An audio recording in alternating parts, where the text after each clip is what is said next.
Nein, mir Klötze. Einmal mir Klötze. Oh, so gerne Milane, do, ich gerne, do. Zimmer schon 3. इस audio में आवाजें सुनकर आप सोच रहे होंगे कि यह किसी बड़ी उम्र के व्यक्ति की आवाजें हैं, लेकिन आपको यह जानकर हैरानी होगी कि यह आवाजें मात्र 23 साल की लड़की की है। जी हाँ, आपने बिल्कुल ठीक सुना। इस वीडियो के पीछे की कहानी को पूरा जानने के लिए वीडियो को पूरा जरूर देखें और अगर आपको वीडियो पसंद आए तो वीडियो को शेयर करें, लाइक करें और हमारे चैनल को सब्सक्राइब करें और बेल आइकन दबाएं ताकि आप हमारी आने वाली सभी वीडियो को सबसे पहले देख पाए। तो चलिए इस दिल दहला देने वाली वीडियो को शुरू करते हैं। अगर आपकी उम्र 18 से ऊपर है और दिल मजबूत है तो ही इस वीडियो को देखें, क्योंकि यह वीडियो बहुत खतरनाक होने वाली है। यह वीडियो देखने के बाद आपको पता लग जाएगा कि असली खौफ क्या होता है। हमारी आज की कहानी कोई सामान्य शैतानी घटना पर आधारित नहीं है, क्योंकि इस कहानी में पीड़िता पर 1 नहीं 2 नहीं बल्कि 6 शैतानी आत्माओं का कब्जा था, जो एक से बढ़कर एक खूंखार और भयानक थी। यह कहानी एनेलिस मिशेल नाम की एक लड़की की है, जिसका जन्म 21 सितंबर 1952 में जर्मनी के एक कैथोलिक परिवार में हुआ था। एनेलिस का परिवार बेहद धार्मिक और रूढ़िवादी सोच वाला परिवार था और एनेलिस खुद भी एक अध्यापक और कैथोलिक धर्म प्रचारक बनना चाहती थी। एनेलिस की बड़ी बहन मार्था की मौत केवल 8 साल की उम्र में हो गई थी। मार्था की मौत की वजह से एनेलिस की माँ उस पर अधिक दबाव डालने लगी थी। उसे बार बार पवित्र जीवन जीने की सलाह दी जाती थी और उस पर कड़ी नज़र भी रखी जाती थी। एनेलिस को स्कूल जाना बहुत पसंद था और वो कई विषयों में बेहद होशियार थी। जब वो मात्र 16 साल की थी तो वो एक बार स्कूल में बेहोश होकर गिर गई। उसके दोस्तों के मुताबिक एनेलिस कुछ मिनटों के लिए ट्रांस स्टेट में चली गई। दरअसल एनेलिस के घर वालों के कट्टरपंथी रवैये की वजह से उसकी मानसिक स्थिति खराब होने लगी थी। जिस दिन वो बेहोश हुई थी उस रात वो अपने शरीर में एक भारी फीलिंग के साथ उठी थी। एनेलिस ने अगले दिन स्कूल न जाने का फैसला किया। हालांकि कुछ दिनों बाद सब कुछ सामान्य सा हो गया। इस घटना के 1 साल बाद एक ऐसी घटना हुई जिसने एनेलिस का जीवन बर्बाद कर दिया। एनेलिस को डॉक्टर के पास ले जाया गया। हालांकि डॉक्टर के साथ साथ एक न्यूरोलॉजिस्ट का भी कहना था कि एनेलिस के साथ कुछ भी सामान्य नहीं है। हालांकि फरवरी 1970 में उसे टीबी के चलते अस्पताल में भर्ती करवाया गया। अस्पताल में रहने के दौरान उसके साथ तीसरी बार ऐसा हुआ। ये शायद पहला मौका था जब एनेलिस के साथ चीजें कुछ ज्यादा ही भयानक हो रही थी। एनेलिस का दावा था कि उसे रंग दिखाई दे रहे थे, कई तरह की आवाजें आ रही थी और बेहद खुशी महसूस हो रही थी। इस दौरान उसका मिर्गी का इलाज किया गया और अस्पताल से छुट्टी दे दी गई।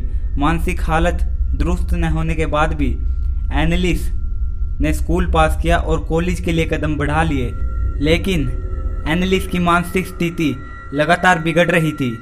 1973 में एनेलिस को प्रार्थना के दौरान हैलुसिनेशन होने लगा। उसे यकीन हो चला था कि कोई शैतान उसके शरीर में घुसा हुआ है। एनेलिस बेहद बेबस महसूस कर रही थी। डॉक्टर्स उसकी मदद किसी भी प्रकार से नहीं कर पा रहे थे। थक हार कर उसे पादरियों के पास ले जाया गया, लेकिन उसकी हालत बद से बदतर हो चुकी थी। कहा जाता है कि एनेलिस के हालत इतने ज्यादा बिगड़ चुके थे कि वो फ्लोर से उठकर अपने ही मूत्र को पिया करती थी, कोयले और कीड़े खाने लगी थी और कई बार तो अपने ही कपड़े फाड़ दिया करती थी। इस दौरान एनेलिस धार्मिक चीजें जैसे क्रॉस और धार्मिक मूर्तियों से दूर रहने लगी थी। उसकी हालत देखते हुए आखिरकार चर्च ने उस पर भूत भगाने की प्रक्रिया को अंजाम देने का फैसला किया। चर्च के 2 पादरियों पर इस लड़की को ठीक करने का जिम्मा सौंपा गया। उन्होंने एनेलिस पर एक सीक्रेट प्रक्रिया को अंजाम देना शुरू कर दिया। पादरियों के कहने पर उसने सभी दवाइयाँ लेनी बंद कर दी। एनेलिस पर अगले 10 महीनों में 67 झाड़ फूक के सेशन किए गए। ये सभी सेशन कम से कम 1 घंटे के थे। इस दौरान पादरियों ने पाया कि एनालिस के शरीर में 6 बुरी आत्माएं मौजूद है, जो एक से बढ़कर एक खतरनाक है। इन 6 आत्माओं के नाम सुनकर आप लोग दंग रह जाएंगे। नंबर 1 पर आता है नीरो, जो कि रोमन साम्राज्य की जूलियो क्लोडिन डायनेस्टी का आखिरी शासक था। जूडस इस्कैरियोट, जो कि जीसस के 12 शिष्यों और धर्म प्रचारकों में से एक था और जिसने आगे चलकर जीसस को धोखा दे दिया था, और वो भी महज 30 चांदी के सिक्कों के लिए। केन, एडम और ईव के 2 बेटे थे और इसमें से बड़े बेटे का नाम था केन। हिटलर को तो आप सभी जानते ही होंगे कि ये एक जर्मन डिक्टेटर था, जिसके कारण लाखों जाने गई। वैलेंटिन फ्लैशमैन, 16वीं शताब्दी का एक बदनाम पादरी, जिसे शराब पीने, हमला करने और मर्डर के आरोप में लिप्त होने के कारण रोमन साम्राज्य ने इसे बर्खास्त कर दिया। लूसीफर, जिस प्रकार प्रतीक के तौर पर गॉड या भगवान होते हैं, उसी प्रकार बुराई के प्रतीक के तौर पर लूसीफर को माना जाता है। ये सभी 6 आत्माएं एनालिस के शरीर में एक साथ प्रवेश कर गई थी और झाड़ फूक की प्रक्रिया के दौरान ये और भी उग्र हो गई थी, जो एनालिस को मानसिक और शारीरिक कष्ट पहुंचा रही थी। भूत भगाने की प्रक्रिया के दौरान एनालिस ने खाना छोड़ दिया था और वो बेहद कमजोर होती जा रही थी, लेकिन इस हालात में भी उसे कई बार चेन से बांधा जाता था, क्योंकि उसके शरीर में मौजूद शैतानी आत्माओं को ये पादरी निकालने की कोशिश कर रहे थे। अंत में एनालिस की मौत 1976 में हुई तो उसकी ऑटोप्सी रिपोर्ट में सामने आया कि उसके दांतों में फ्रैक्चर था, आंखें काली पड़ चुकी थी और शरीर के कई अंग बुरी तरह से चोट से प्रभावित थे।